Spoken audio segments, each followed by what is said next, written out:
Who's at the Table is an engaging show for the audience to hear the courageous stories of women veterans. Often, women veterans aren't asked to be in boardroom discussions, but we deserve to be at the table. Business leaders should want us there because we are innovators, creators, entrepreneurs, critical thinkers, mission-driven, and vital to their success. Hello, everyone. My name is Sharissa Jackson. I am the Chief Medical Executive of ANVETS. I'm the creator and organizer of Who's at the Table. For those of you who've been watching the interview series, we just concluded our first season on last Wednesday, and I'm happy to report that we are already in production for season 2. But in the meantime, what I want to do is share a very special edition called the Special Edition for Men Veterans. What I want to do is showcase 3 men veterans and their stories because they too are deserving to be at the table. I don't discriminate at the table, so it's important to me that we hear about their stories, hear about their challenges, and how they feel about what's happening to women veterans in the veteran community right now. I'm so honored and I'm so excited to have our second guest today on the special edition of Who's at the Table, and that is none other than Mr. Jeremy Williams. Thank you so much, Jeremy, for being on the show today. Absolutely, Sharissa. Anything you need, ma'am. So tell me, why do you deserve to be at the table? Because I help a lot of people. I think the real answer to that question is, why shouldn't we be at the table? And a lot of it has to do with our perspective on what's going on today in the veterans community. And I think it's more, it's not binary. It's not a linear question. We have such abstract observations of what goes on in our community. And I think everybody from across the table needs to be at the table, and because we all help somebody. Okay. So tell me, Jeremy, there's 4 branches in the military. You chose the Marines. Out of all the branches, why did you choose the Marines? Because I wanted to be the best. And you thought you could be the best in the Marines? I tried a few times. And so what was your military career like in the Marines? What kind of job did you do, and how many years did you complete? I retired as a civil affairs Marine. So what we did in our occupational specialty, I'm a retired civil affairs non-commissioned officer, and we facilitated the reconstruction of both physical and political infrastructure in the battle space. So we went into Iraq, we broke it, we bought it. So we were the teams that went in there and helped with contracting with local contractors to build schools, hospitals, physical infrastructure like sewage systems, power grids, funded banking systems, built police stations, recruited police forces, worked with provincial governments, worked with politicians from across the State Department, all the way to the provincial government and the Iraqi parliament. Wow. And was the military something you always wanted to do? Yes and no. Okay. Yes, I wanted to go to college first. Like, I saw the movie A Few Good Men, and I wanted to be a JAG lawyer. And I was planning on going to college first, and I had I was given one of 3 choices. All 3 choices involved enlisting in the Marine Corps. So I enlisted in the Marine Corps and left Texas and traveled the world and was stationed in Camp Pendleton and went to Iraq 3 times. And I think it was the best decision I ever made. Awesome. I hear that a lot from military veterans that chose the Marines or any branch, that when I asked, was it a regret, they would say, no, it wasn't a regret. It was the best decision that I ever made. And I will agree. I did 23 years in the Air Force, and it was truly the best decision I've ever made, though I was deployed 4 times. And one of the things that you and I have in common is the fact that we were both deployed to Iraq. And you were deployed how many times, Jeremy? 3. Yeah. I was deployed twice to Iraq. And we were both at Balad, right? I went through Balad on my way home. Okay. Okay. And tell me about your experience there with those 3 deployments to Iraq. Just tell us some things that you experienced, things that you saw, and how has that impacted your life? Oh, it changed my life. It was a life-changing experience. It was definitely the hardest thing I'd ever done, next to being a father. Um, and I think it was my first 2 tours were the hardest because it tore me away from my kids. My oldest son was 3 weeks old when I left for the invasion in '03, and then my youngest son was 3 days old when I left Mm. for my second tour in 2004. And it was just, it does something to you when you don't have the opportunity to bond with your children at that young of an age. Mm-hmm. And so I had this wonderful experience, this beautiful experience of becoming a father and seeing my kids born and holding them for the first time, and then having to pack a sea bag and board a ship or board a plane and head to a war zone. I mean, it was pretty hard. I mean, my dad didn't talk about it, and he was, he was trying to be there to support me as much as he could through that time. But my family, a lot of my family doesn't talk about it. Wow.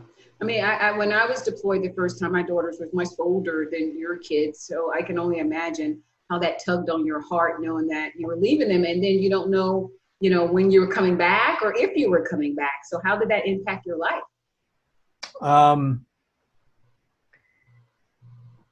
It made it more difficult to reconnect Mm.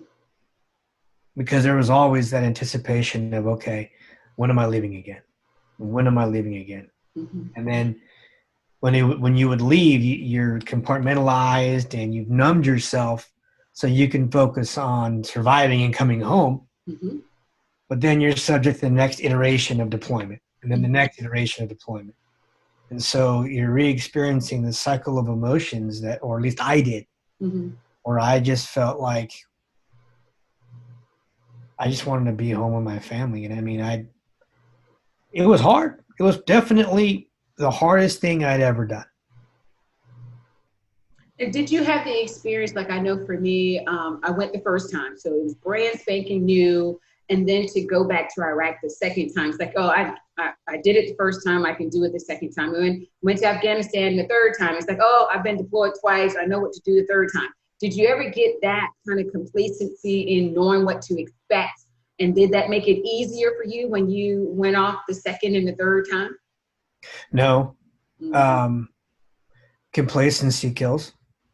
And that was always in the back of my mind, was that, my first tour, we were in the southern Iraqi desert for the invasion, and that's an animal all of itself. Mm-hmm. Watching the big log train just invade the country and you cross the line of departure, that was one experience where you could not be complacent. Like, Mm-hmm. your Marines held you accountable. You held your Marines accountable. Mm-hmm.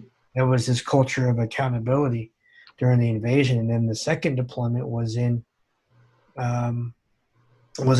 The second and third deployments were in the Anbar province. And those were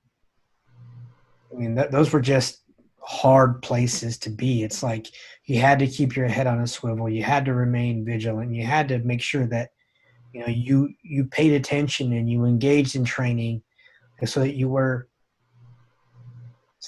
effective at your position, whether it was standing a post, whether it was walking patrol, whether it was manning a gun. You had to be on your A game at all times. Mm-hmm. And my third tour specifically, because I already had those 2 previous deployments, I felt confident that I knew what to do. Mm-hmm. I knew what to look for. I knew the language. I knew the culture. Mm-hmm. I knew the area, I guess from a bird's eye view. But I mean, there were things that I think I could have been better at, but there are things also that I know that I did very well. Yeah. And I mean, I think too, we all come back with something. And I know we don't come back whole. And so would you agree that after being deployed for 3-4 times that you didn't come back whole? And as a result of that, you've experienced some mental health issues? I left a part of me at the government center in Ramadi, Iraq. Mm. And elaborate a little bit on that. What does that mean?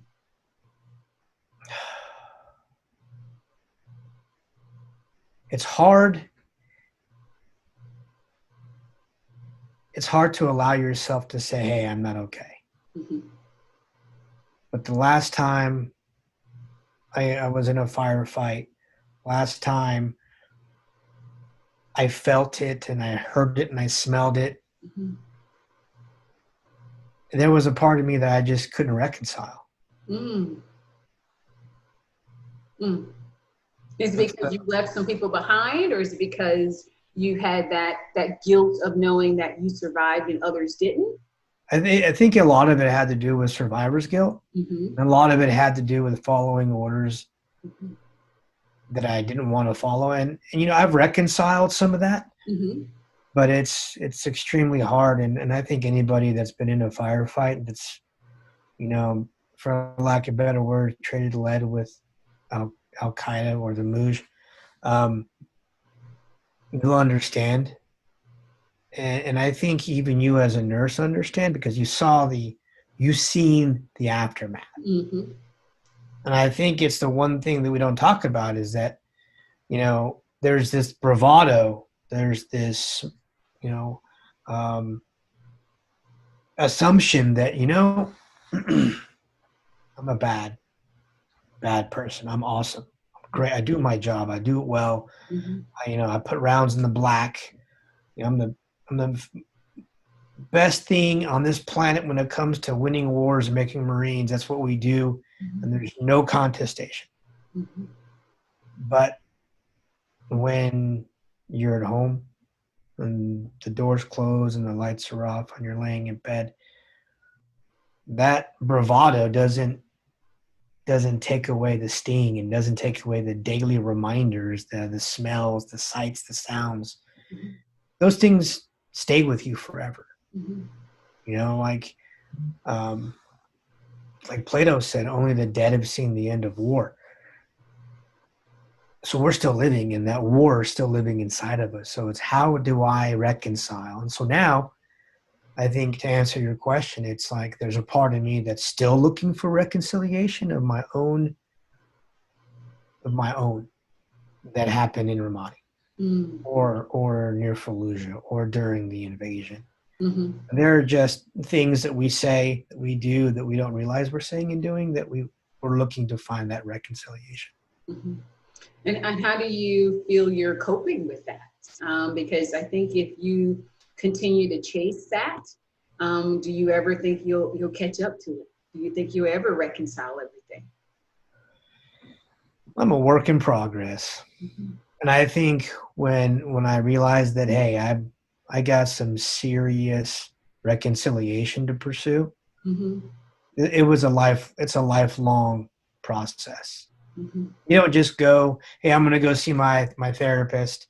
I'm going to go to the vet center and I'm going to be enrolled in 6 or 7 sessions, and then, they'll tune me up and put me back on the road. Mm-hmm. It doesn't happen that way. It's Mm-hmm. it's a lifelong process, and I've taken a personal interest in that part of my recovery. And I think another thing that we discount is giving ourselves permission to get that kind of care. Mm-hmm. And that's important, is to maintain that the perspective that strength isn't always in not asking for help, but there's strength in asking for help. I think that's where I allowed myself to go and find that reconciliation. And so did you, and I ask everybody the same question, did it take a situation or a circumstance or an event where you hit rock bottom and you just had to say, I got to go do something, I got to seek help? I know what my day was when my PTSD showed up. It showed up, and I was like, oh my God, I got to go do something. I recall that day, that hour. I can I can tell you everything that happened that day when PTSD showed up, and I knew I was in some trouble. Did you have a similar situation where you hit rock bottom, something happened, and you knew you had to go get help? Oh yeah, my wife told me. Oh wow. She And what? said, if you don't go get help, we're not going to last very long. Mm, mm, And so it was like, whoa, in order for me to take care of her, I had to take care of me. yeah. And I'll tell you and everybody watching that if we don't get help, the trauma that we give our family is twice as bad. Yeah. We have to. We have an ethical obligation. Yeah. If we don't take care of ourselves, then we're not going to be able to take care of our family at all, period. Yeah. Friends. I mean, there was a point in my journey after, well, in retirement, let's qualify that, where I hit lows, ended up in jail, woke up drunk, half dressed with an empty whiskey bottle in the front yard, DWI, like just a horrible cycle of downward. It was just like watching a plane just descend at a rapid rate, uncontrolled, toward a mountainside. It was horrible. Wow. And waking up one day and seeing my kids, and it's just like, what am I showing my kids? What am I, hey, their dad is the crazy war vet dad who hoots and hollers at the moon and shoots his shotgun and gets drunk and the cops show up. It's like, hold on. We have to change the narrative. Wow.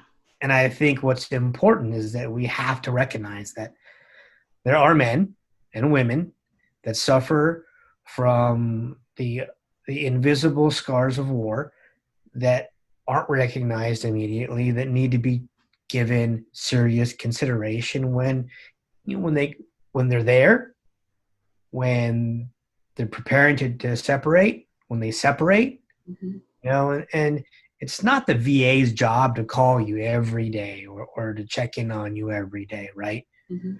There is a system by which we receive our care, but it's the community we're involved in that should be taking those that have issues. And, I lost jobs because of it. And I think if we can prevent someone losing a job, someone becoming homeless, someone being addicted to a substance, somebody committing suicide, somebody, getting arrested for spousal abuse or for child abuse, all of those things are indicators of an underlying lack of treatment. And I think if we can recognize those signs, like, hey, I was in trouble. I had a boss pull me into the office, take my security badge and fire me or walk me off the premises because I wasn't getting my care. Wow.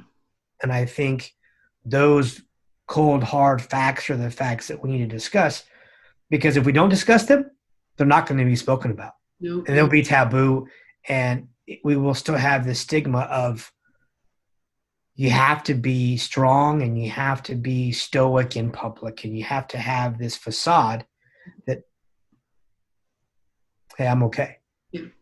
Instead of saying it's okay to say you're not okay. Yeah. Yeah.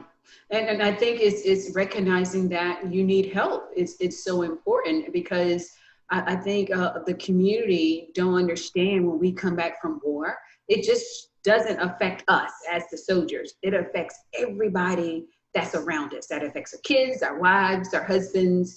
It affects the whole community that's around us in some way, shape, form, or fashion. So the system is there to help the veteran, but who's assisting with the kids and the wives and the husbands? Who's getting the aftermath of this soldier coming back from war? And so I applaud your wife for saying what she said. Look, you got to go get help because we ain't gonna make it through this. And I mean, I hope and wish the viewers understand how deep that is, because it's the family that's taking care of us. That's right.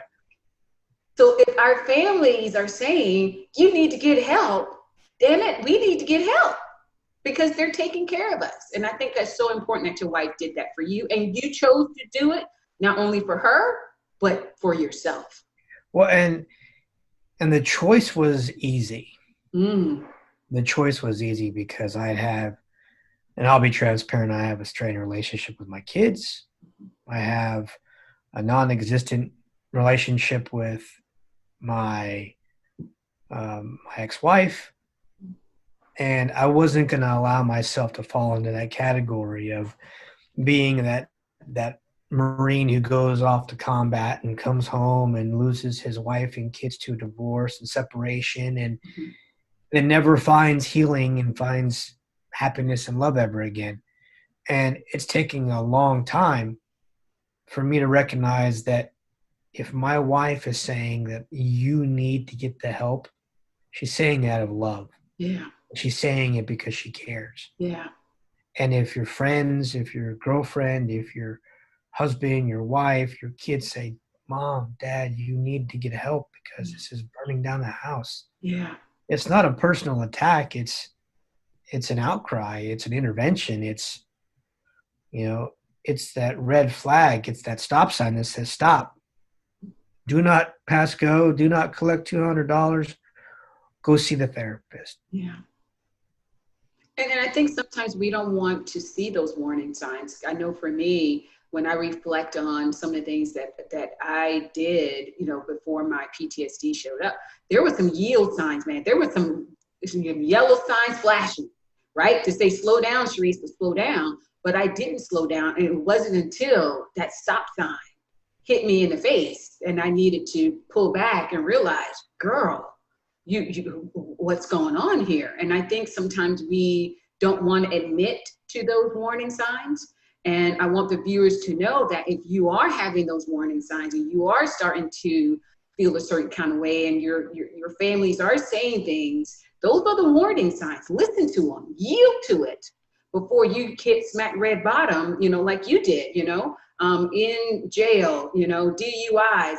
If there's a way to prevent people from spiraling down that path, Jeremy, I think you and I can agree that is what we want here by talking about it honestly and openly.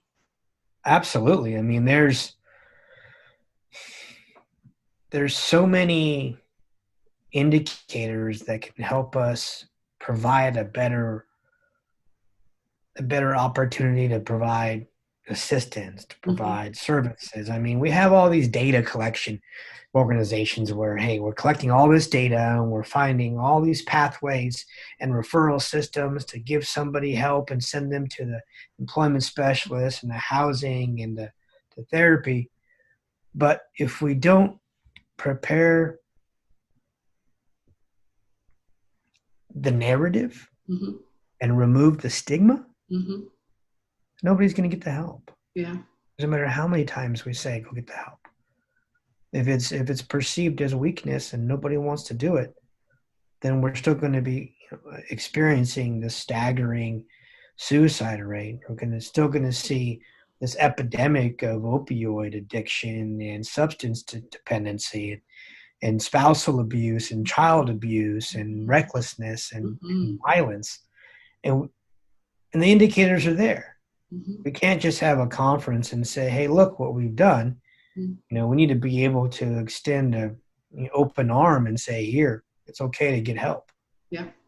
And that's across the board. That's just not something that men go through, but women go through it as well. And I honestly believe that being open and having those conversations and, like you said, have a narration around it and let us all listen.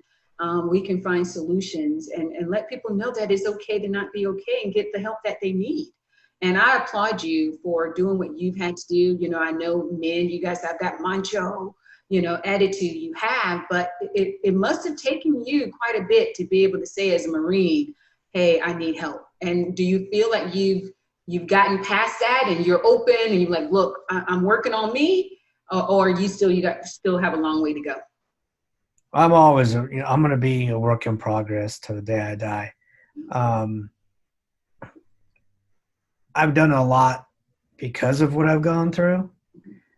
And I think it's helped give me a better perspective on, okay, I'm at this benchmark here, Mm-hmm. right? This is 14 years into retirement. Mm-hmm. Well, what kind of work do I have to do to be here at 20 years into retirement? Mm-hmm. And then where am I at here as I get, now I'm at 10 years of marriage, 20 years of marriage. I've been with H-Wave for 20 years. What part of me is speaking to me now on how I can accept help, on how I can go and find help? I look at it like this, and it took me my therapist to tell me this. If you have a problem finding the answer to a question for a school report, whether you're in graduate school, law school, PhD, whatever, where do you go to find the answer? Where do you go get help? Mm-hmm. Well, I would either Google it, Mm-hmm. or back in the day, I'd go talk to the librarian. Mm-hmm. Ma'am, you raise your hand. Can I have some help? Mm-hmm. And then it hit me, like the light went on, like my brain was started to, like exploding because it was just too much for me to handle. It's okay to raise your hand and ask for help, just like it was when you were in a library asking for help. That's good. Yeah. That's good. Because the answers that you need, they may not be in the book that you have, but that therapist may have something that can help. That the peer support group may have something that can help. Mm-hmm. That peer mentor may have something that can help. Mm-hmm. Your wife, your husband, Mm-hmm. your parent, Mm-hmm. That's real good advice there, because once you're able to do that and you ask for help, then I feel like then you're on the other side of what you're dealing with. You can now say, I'm receptive to help. Tell me what I need to do. I can put an action plan in place. I called it my survival plan.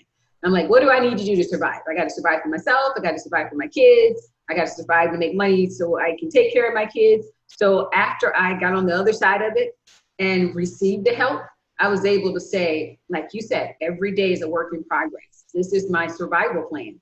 And do you have a said plan, or how do you cope throughout the day? I have an action plan. Nice. I have an action plan. A bunch of it's already on the wall. Get through school, get a good job, buy a home, provide stability. And so, like, the physical attributes have been checked off, Yeah. right? Mm-hmm. Like the degrees, the job, the house. But now it's like all that's over. Mm-hmm. So now I've built this culture for myself where it's okay to go ask for help. Mm-hmm. Hey, I'm gonna go find a mortgage counselor to help me find a mortgage and get the best Mm-hmm. mortgage rate and apply for my VA home loan guarantee. I'm going to go and hire a realtor, ask a realtor for help. Mm-hmm. So, all of these things have this underlying theme of help. And so what am I doing now is that, I'm giving my wife consideration on, if I have to get help, do we have the right time, right, in order for me to decompress, in order for her to decompress? Are we going to marital therapy, right? So having all these line items that I like to accomplish throughout the week. It's simple as go to therapy twice a week, go to therapy once a week, take an hour after therapy to decompress. Mm-hmm. Like, when you're going through raw, visceral emotion, you need that time to sit back and reflect and process and reconcile, and then get back to the grind or get back to the family. Yeah. And so it's like, that's part of my action plan, is providing my wife time to decompress, my wife time to get her care, my wife time to just have alone time. And then how do I make sure that I'm not just being a provider when it comes to, here's a house, here's a car, here's gas money, grocery money, whatever, right? Mm-hmm. But how am I providing, what I can provide as a man so that I'm developing this culture in the family. Hey, it's okay to raise your hand and ask for help.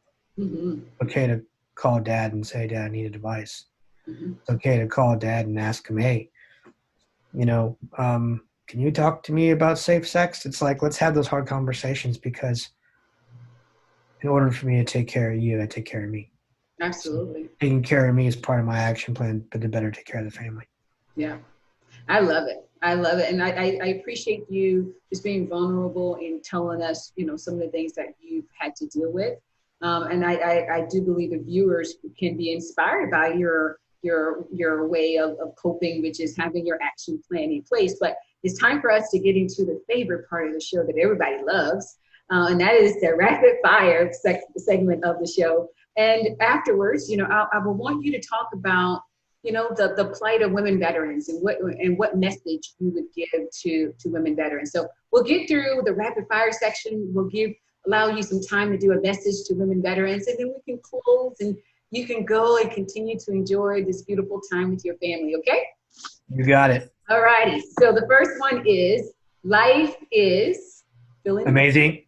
That was quick. You're not supposed to do it so quick, Jeremy, but okay. All right. PTSD affects me by? Makes me sad. In what way? Because I'm not with my brothers anymore. It makes me think about things. And then I look back and it's like, there were good times. There were really hard times. So sometimes it makes me sad because I miss the Marines I was with. Sometimes it makes me sad because it brings back memories that were both good and bad. So, that's the first thing that came to mind. Yeah, I can go deeper, but we're on the rapid fire, so. No, that's totally fine. One thing I will change in my life is? Baldness.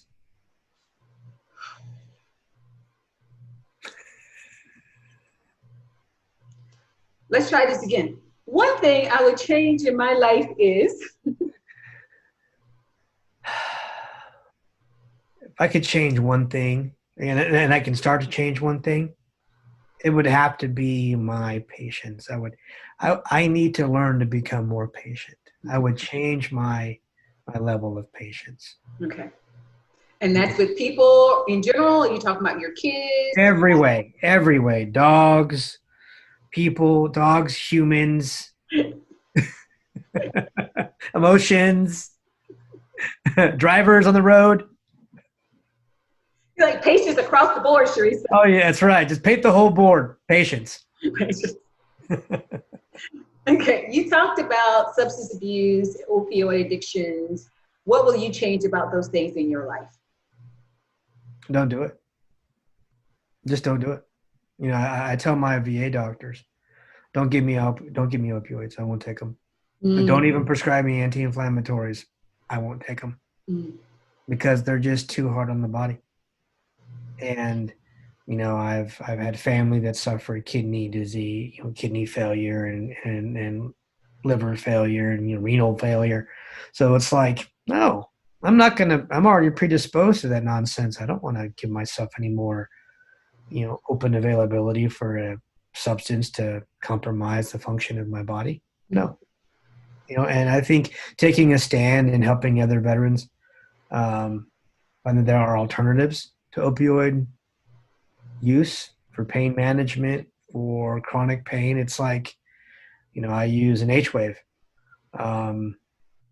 because I get the greater benefit, and the more I use it, the longer I'm pain-free, and it's VA approved. So it's not like I'm getting something that is going to go in my body and that's going to alter my state of mind, that's going to limit my ability to function, and will potentially cause me to become involved in the criminal justice system if I take it and drive. Yeah.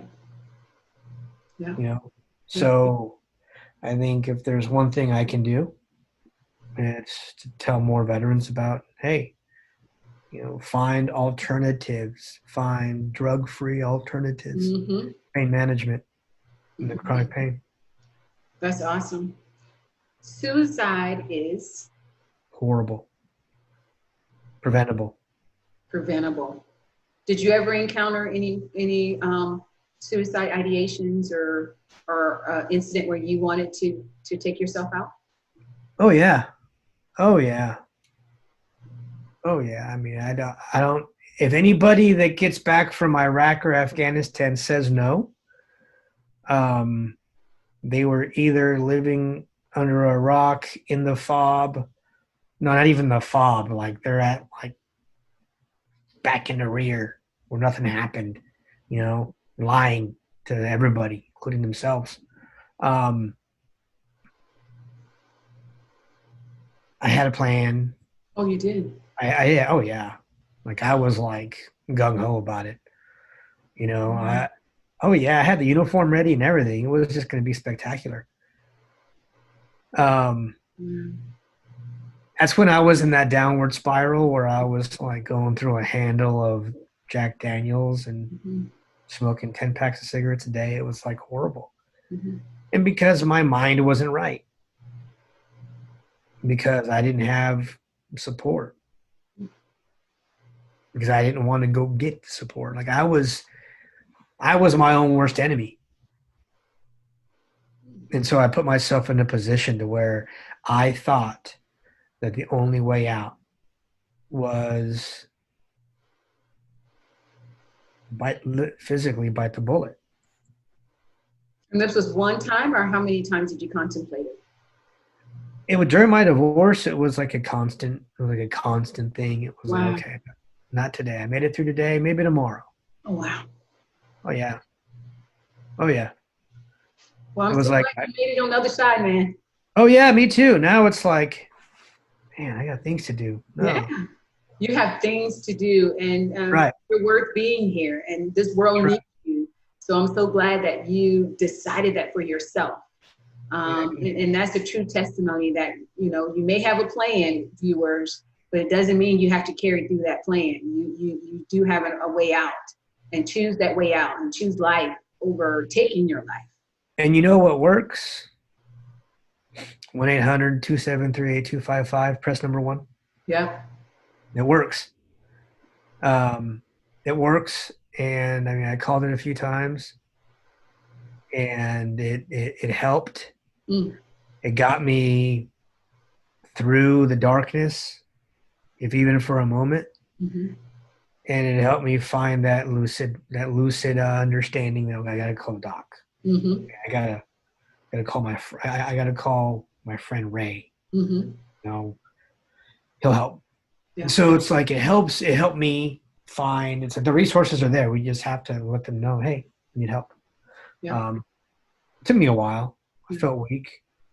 I felt vulnerable. I felt like it was the only option. But hey, option 1 is an option too.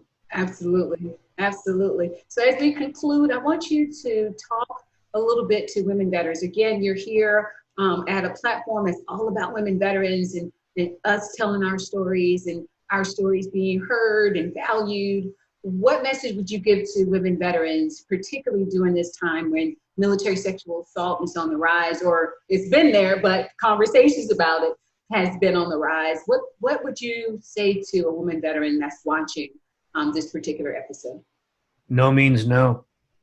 My mom taught me that a long time ago. When a woman says no, it means no. Keep your damn hands to yourself. Keep your thoughts and words to yourself. Be respectful. And what angers me the most is the lack of accountability in the military establishment. I mean, let's talk about the entire establishment, every branch in defense, Coast Guard included. It's unacceptable behavior. Contrary to the fabric of democracy. Let's just put it out there. Contrary to our core values. Regardless of branch, we all have similar core values. So it's contrary to our core values. It brings discredit upon us as Americans to allow another American to victimize a woman an American, to victimize her and then be released with impunity. Mm-hmm. And I also think that we do need, if I were to get down into the policy, we need a third-party independent investigating body for every single allegation across the military. I agree. And we need to remove the capability for physical sexual assault from the hands of commanders and give it to an independent investigating body that can refer charges at the highest levels, because it's a heinous crime. And if you are raped or assaulted in the general public, in a workplace, at a sports venue, you're charged with rape. You are confined, you're tried, you're convicted, then you're in prison, right? It doesn't happen that way in the military. Yeah, we know this. It doesn't happen. It's not, due process goes out the window when it comes to addressing that issue. Sexual assault, military sexual assault, violence against a woman is unacceptable. And fight back. That's all we can do is fight back. That's all we can do is take the time to be the vocal advocates to say enough is enough. No means no. I'm originally from Houston, Texas, where Vanessa Guillen just was buried last Saturday. And it's heartbreaking to see one of my fellow Houstonians getting interred because I had to watch my language here, but she have this filth that was unfortunately in uniform that was violent toward a woman that was doing her job and was saying, "Hey, I'm uncomfortable. No means no. Leave me alone. Don't say that. Don't do that." And then is victimized. So if you're in uniform and you're a woman and you're wearing the cloth of this nation into service, you I think represent the best of America, because you're our mothers, you're our sisters, you're our wives, you're our friends, and you deserve respect. And you deserve dignity, and you deserve to be treated with the utmost level of respect and dignity, just as if I was in uniform again. So I think every woman that stands and takes that oath of enlistment or when they get a commission, and I respect you and I appreciate your service, and don't be afraid to fight, because it's the right thing to do. Awesome. Thank you so much for that message. And, I felt that, and I appreciate that as a woman veteran, hearing that from you, that you're in our corner and that you support us in being able to speak up for, situations like this and speak out against those that victimize us. So I appreciate that. We're going to wrap up the show, but before we go, can you tell the viewers where they can find you, what you're doing in the future, and your final closing thoughts? So you can find me on LinkedIn if you want. My name is Jeremy Williams. I'm under Jeremy R. Williams on LinkedIn. The Government and Veteran Service Organization Liaison for Electronic Waveform Lab out of Huntington Beach, California. We make the H-Wave, so shameless plug. And I plan on ending the opioid crisis amongst veterans. So if you are on opioids, give me a call and we'll get you an H-Wave. Absolutely. I think that's huge. It's something that it's definitely needed in the veteran space. And thank you so much, Jeremy, for being here today. You are definitely deserving to be here at the table. I appreciate you telling me your story, telling the viewers your story, and ending on such a great note, giving us hope, inspiration, and encouragement. Thank you so much. Enjoy the rest of your day and be blessed. Have a great one. Thank you, Sharisa. You're welcome. Bye. Bye.